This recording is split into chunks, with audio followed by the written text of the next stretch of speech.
Hey everyone, कैसे हैं आप सभी। आज का हमारा जो टॉपिक है ये बहुत ही ज़्यादा इम्पोर्टेंट है और बोर्ड एग्ज़ाम में इसकी वेटेज 6 मार्क्स है। इस चैप्टर का नाम है गवर्नमेंट बजट। चलिए शुरू करते हैं। सबसे पहले हमारे पास है गवर्नमेंट बजट की डेफिनेशन।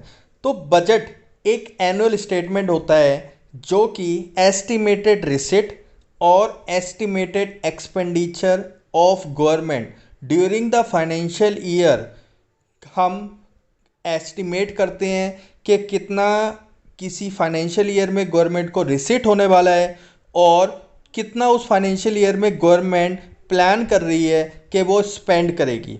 तो उस इनकम और एक्सपेंडिचर स्टेटमेंट को ही हम बजट बोलते हैं और ये बजट जिस ईयर के लिए बनाया जाता है उस ईयर को हम बोलते हैं financial year. Financial year 1 April to 31 March तक होता है। अब नेक्स्ट इंपॉर्टेंट टॉपिक, इस टॉपिक से एग्जाम में क्वेश्चन जरूर आता है students. Objectives of government budget. कोई एक ऑब्जेक्टिव एग्जाम में आएगा। पहला ऑब्जेक्टिव है रिड्यूसिंग इनकम इनइक्वालिटी। इसमें क्या होता है, जितने भी रिच पीपल होते हैं, जितने अमीर लोग हैं, उन लोगों की इनकम बहुत ज़्यादा होती है और जो पुअर पीपल होते हैं उनकी इनकम बहुत कम होती है। ये जो इनकम के बीच का गैप है, इस इनइक्वालिटी को गवर्नमेंट रिड्यूस करना चाहती है और उसको इनइक्वालिटी को रिड्यूस करने के लिए गवर्नमेंट यूज़ करती है अपना बजट।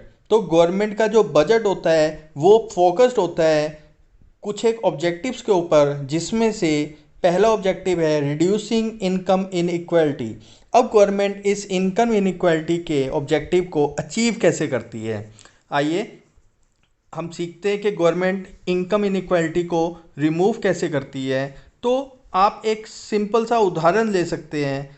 फॉर एग्ज़ाम्पल, अगर मिस्टर एक्स जो कि एक रिच पर्सन है और उसकी income 10 lakh rupees per annum है और मिस्टर वाई जिसकी इनकम सिर्फ 2 लाख रुपीज़ पर एनम है, तो गवर्नमेंट क्या बोलती है कि जो एक्स है उसकी इनकम के ऊपर ज़्यादा टैक्स लगाया जाए। यानी परसेंटेज वाइज अगर आप टैक्स की बात करोगे तो एक्स की इनकम के ऊपर ज़्यादा टैक्स लगेगा।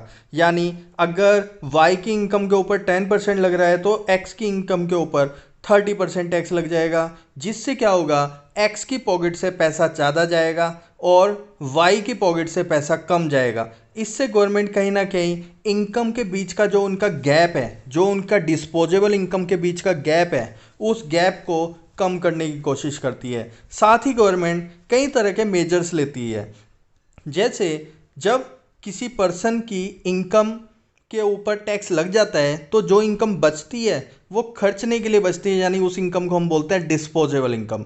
इस इनकम को वो रिच पर्सन कहीं ना कहीं लग्जरी गुड्स को परचेज करने के लिए यूज़ करेगा, तो उन लग्जरी गुड्स के ऊपर हाई टैक्स इम्पोज किया जाता है। जितने भी हार्मफुल कंजम्पशन वाले प्रोडक्ट्स होते हैं, तंबाकू, एल्कोहल, उन सभी के ऊपर हाई टैक्स इम्पोज किया जाता है। इस तरीके से इनकम का जो गैप है रिच और पुअर के बीच में, उसे कम किया जाता है। सेकंड, गवर्नमेंट क्या करती है, फ्री सर्विसेज प्रोवाइड करती है पुअर पीपल को।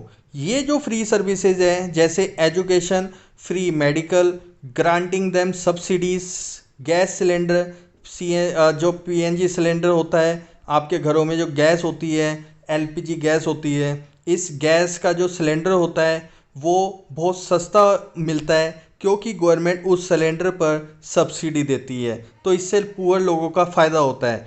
प्लस गवर्नमेंट इम्प्रूव करती है अपना public distribution system.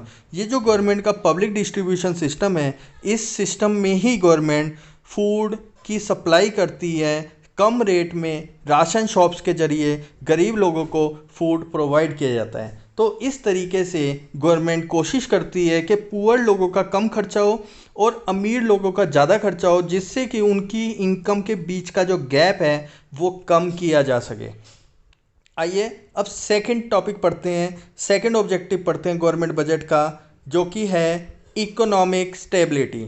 Economic stability, तो इकोनॉमिक स्टेबिलिटी में होता क्या है बेसिकली, जब हम बात करते हैं प्राइस की, तो किसी भी इकोनॉमी में जो गुड्स का प्राइस होता है, सर्विसेज का प्राइस होता है, वो बहुत ज़्यादा फ्लक्चुएट करता है। तो जब प्राइस फ्लक्चुएट होता है तो उस सिचुएशन में इकोनॉमी को स्टेबल नहीं कहा जा सकता। तो इकोनॉमी को स्टेबल करने के लिए गवर्नमेंट उस चीज़ों के प्राइस को, नेसेसिटी चीज़ों के प्राइस को, नेसेसरी गुड्स के प्राइस को, जिनके बिना पुअर लोगों का सर्वाइवल मुश्किल है, उन सभी चीज़ों के प्राइस को कंट्रोल करती है और उन प्राइस को अपने हिसाब से गवर्नमेंट अपनी पॉलिसीज़ के हिसाब से चेंज करती है। सो उन फ्लक्चुएशंस को जब गवर्नमेंट रोकती है इकोनॉमी में, तो अनसर्टेनिटीज़ को ख़त्म करती है गवर्नमेंट। तो इस तरीके से गवर्नमेंट जो भी हमारे पास अनसर्टेनिटीज़ होती है उसे कंट्रोल करती है, और इसके लिए गवर्नमेंट यूज़ करती है टैक्सेस और एक्सपेंडिचर वाली अपनी स्कीम। अनसर्टेनिटी को कम करने के लिए गवर्नमेंट टैक्स ज़्यादा इम्पोज कर सकती है, तो वहाँ पर लोग कम खरीदेंगे, और टैक्स अगर गवर्नमेंट किसी गुड का कम कर देती है तो उस गुड की डिमांड बढ़ जाती है। Second, there are two situation which hamper the economic stability. तो इकोनॉमिक स्टेबिलिटी को हैम्पर करने वाली दो सिचुएशन है। पहली सिचुएशन है ड्यूरिंग इन्फ्लेशन। इन्फ्लेशन आपको पता है महंगाई होता है। तो महंगाई के टाइम पर एग्रीगेट डिमांड हमेशा एग्रीगेट सप्लाई से ज़्यादा होगी, और जब भी स्टूडेंट्स डिमांड सप्लाई से ज़्यादा है तो आप समझ जाओ कि मार्केट में जो प्रोडक्ट है उस प्रोडक्ट को किसी भी कीमत पर खरीदने के लिए लोग तैयार बैठे हैं। तो एग्रीगेट डिमांड ज़्यादा होने का मतलब प्रोडक्ट को लोग खरीदने के लिए तैयार बैठे हैं, चाहे वो 10-20 रुपये महंगा क्यों ना मिले। तो इसके कारण इन्फ्लेशन बढ़ जाती है, महंगाई बढ़ जाती है।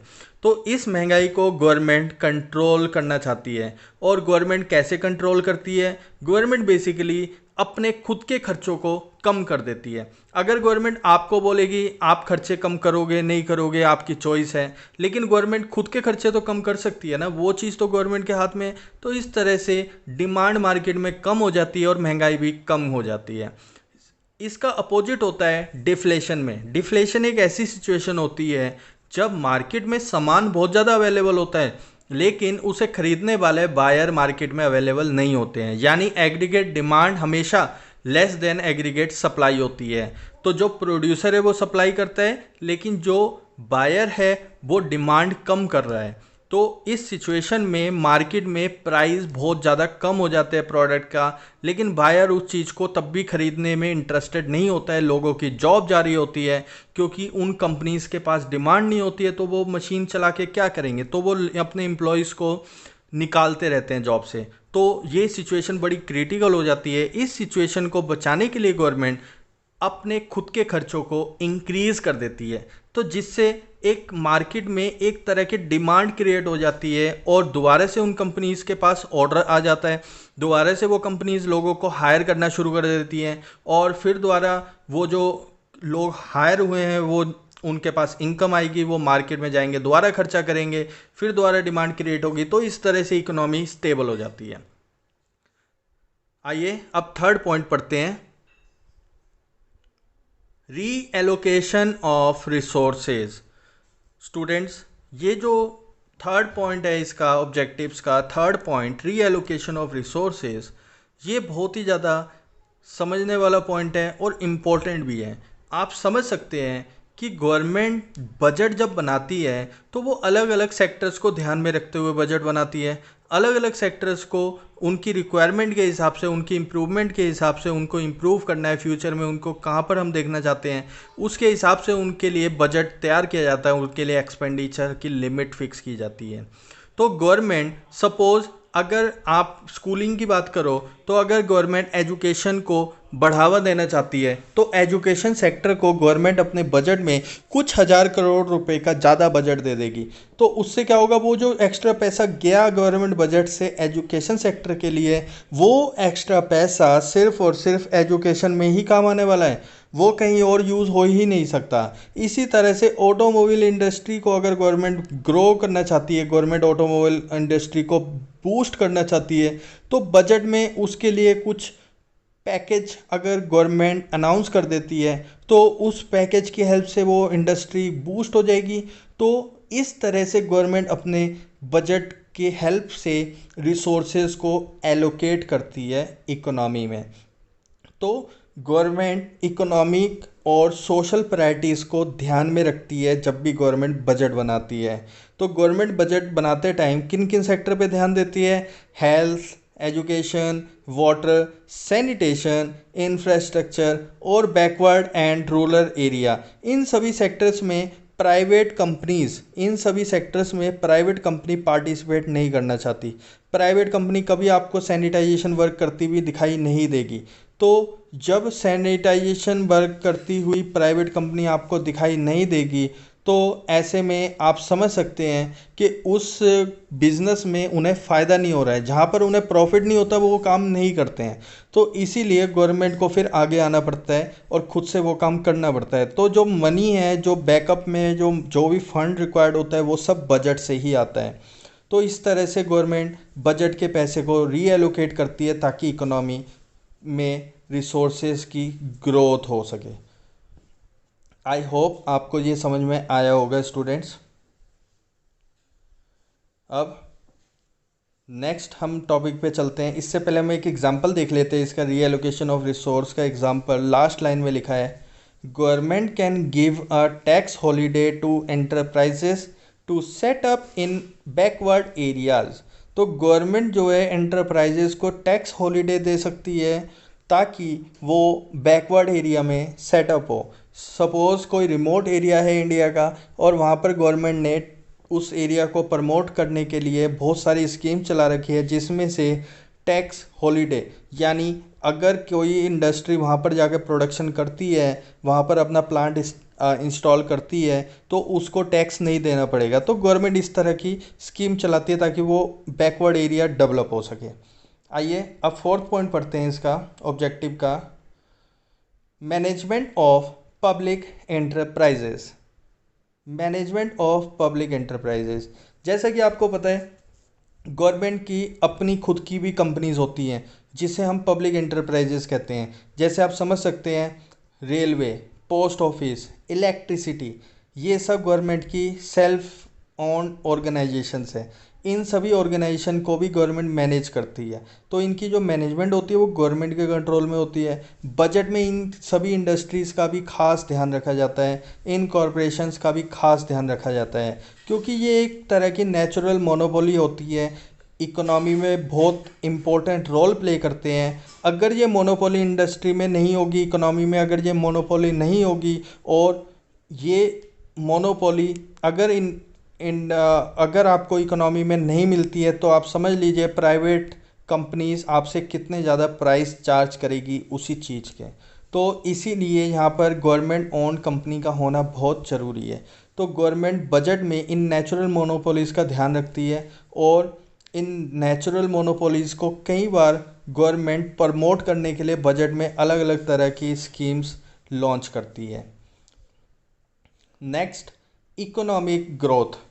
तो स्टूडेंट्स, इकोनॉमिक ग्रोथ के लिए गवर्नमेंट दो फैक्टर पे ध्यान देती है, क्योंकि इकोनॉमिक ग्रोथ को दो ही फैक्टर इफेक्ट करते हैं। एक है रेट ऑफ सेविंग, सेकंड है इन्वेस्टमेंट।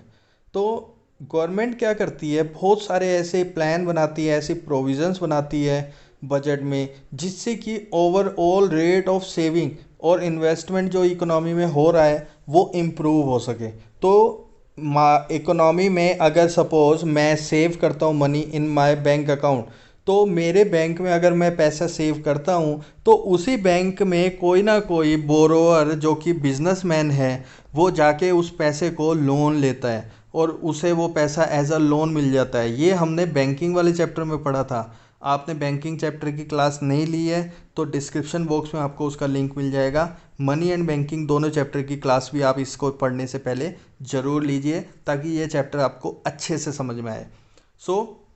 हम जब बैंक में पैसा डिपॉजिट करते हैं, तो बोरोअर जो बिजनेसमैन है वो बैंक से पैसा लोन लेता है, हमारा पैसा एज अ लोन उस बोरोअर के पास चला जाता है।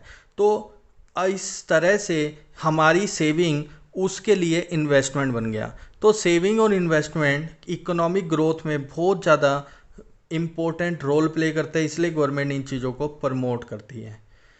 Last, reducing regional disparities.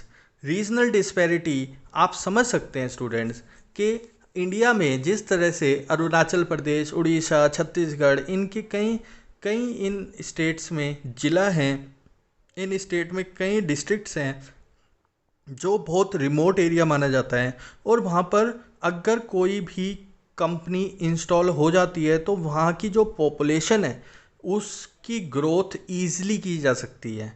लेकिन अभी अगर क्योंकि वहाँ पर कोई इंडस्ट्री नहीं है तो वहाँ की पॉपुलेशन की ग्रोथ भी नहीं हो पाती है, ना उनके बच्चों के पास हेल्थ फैसिलिटी होती है, ना ही वहाँ पर स्कूल की कोई बहुत अच्छी फैसिलिटी प्रोवाइडेड होती है। तो ऐसी सिचुएशन में गवर्नमेंट कई तरह की स्कीम लॉन्च करती है और हेल्प करती है, टैक्स में कंसेशन देती है, एक्सपेंडिचर पॉलिसीज़ को इंकरेज करती है ताकि प्राइवेट कंपनियां वहां पर जाके अपने प्लांट इंस्टॉल करें, जिससे कि वहां के लोगों की भी ग्रोथ हो और वहां के लोग भी मेन स्ट्रीम के साथ कनेक्ट हो सके। ये थे गवर्नमेंट बजट के ऑब्जेक्टिव्स। आई होप आपको सभी ऑब्जेक्टिव्स समझ में आए होंगे। स्टूडेंट्स, अब इस पार्ट में सिर्फ इतना ही। नेक्स्ट पार्ट में हम इस चैप्टर को फिनिश कर देंगे और उस पार्ट में हम पढ़ेंगे कि गवर्नमेंट की रिसिट कितने तरह की होती है और गवर्नमेंट कितने तरह के एक्सपेंडिचर करती है, और हम पढ़ेंगे कितनी तरह की डेफिसिट होती है गवर्नमेंट के पास। टिल देन टेक केयर, और इस वीडियो को लाइक और शेयर ज़रूर कीजिए, चैनल को सब्सक्राइब ज़रूर कीजिए। Thank you.